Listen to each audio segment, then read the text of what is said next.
Bom dia!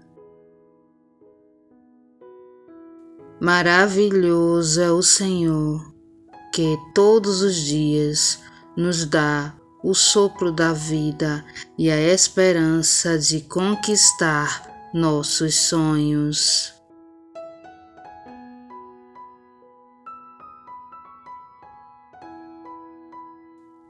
Você não vai perder a bênção. Acredite e mantenha a fé. Seu sofrimento terá fim, seu coração descansará e você só terá alegrias.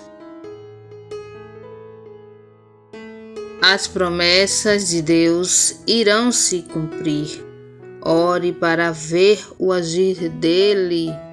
Ele te fortalecerá e abrirá portas fechadas.